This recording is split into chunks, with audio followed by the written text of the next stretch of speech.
வணக்கம். டைரக்டர் அவர்களே, நான் சொல்கிறது தெளிவாக நிதானம் பொறுமை கேட்டுக்குங்க. நான் என்னோட ஸ்லாங்லேயே சொல்கிறேன். ஓகே. இத்திரைப்படம்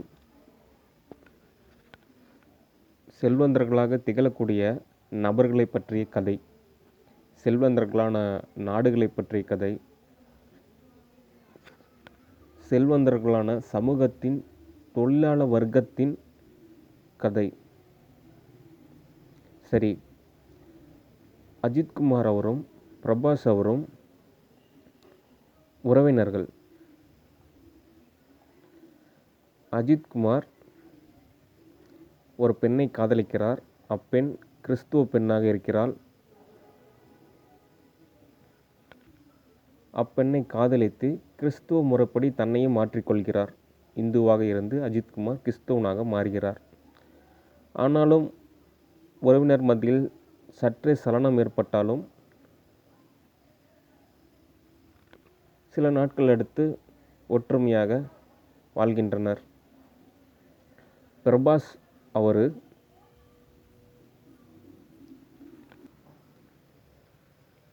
ஆசீர்வதிக்கப்பட்ட நபராகவும் உண்மையான மகிழ்ச்சியின் நிலையின்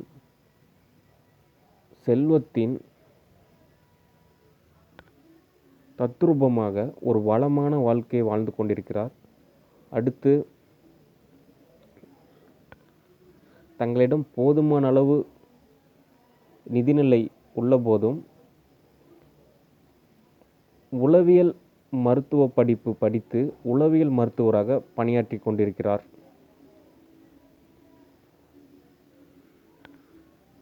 சரி, அடுத்து காட்சி பேழையை யாம் கூறுகிறோம். பிரபாஸ்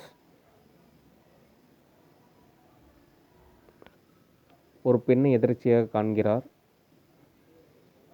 அப்பெண்ணின் நளினமும் நடையும் உடையும் பேச்சும் அழகும் மனதில் பட்டாம்பூச்சியை பறக்க செய்கின்றது.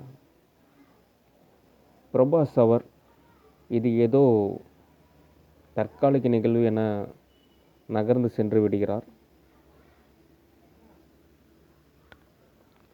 தான் கண்ட அப்பெண்ணின் வலைத்தள பதிவில் தேடிய பொழுது அப்பெண்ணின் பணிவும் துணிவும் பகுத்தறிவும் பண்பும் தனிப்பட்ட தன்னோட நிலையிலும் குழுவின் நிலையிலும் சந்தோஷமாக வாழ்ந்து கொண்டிருப்பதை காண்கிறார்.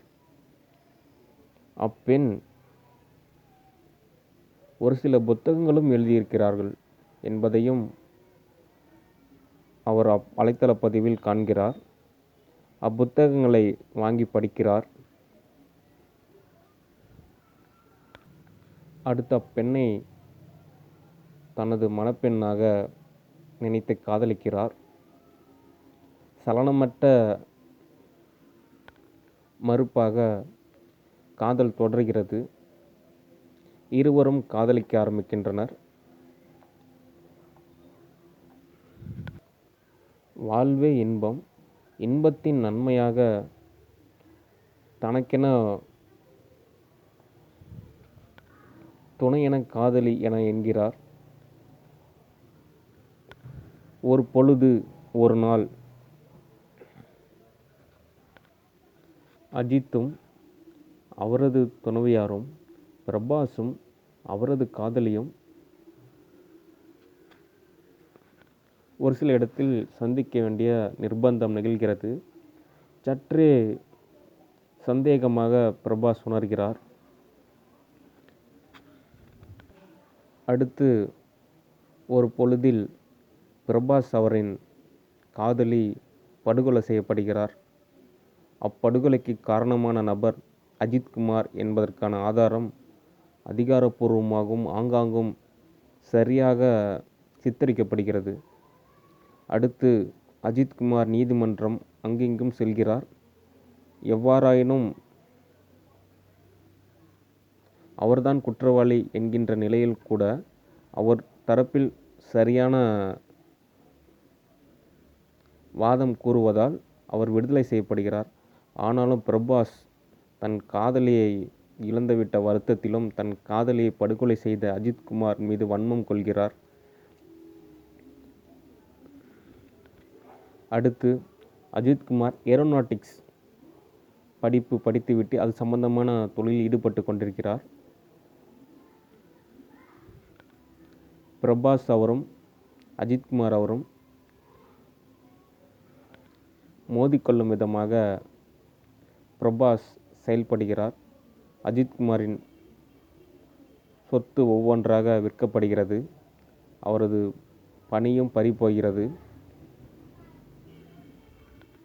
மிகவும் பரிதாபமான நிலையிலும் இருவரும் மோதிக்கொள்கின்றனர்.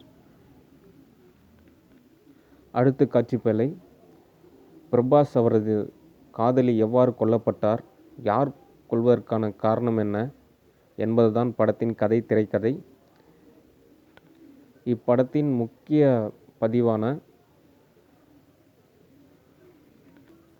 தகவல் தொழில் ரீதியாக ரகசியமாக்கப்படுகிறது. மற்றபடி இத்திரைப்படம் 100% முழுமையடைந்துவிட்டது. இயக்குனர் அவர்களே, நேரில் வரவும் முழு தகவல்களை நான் உங்களுக்கு ரகசியமாக கூறுகிறேன். நன்றி, வணக்கம், சுபம்.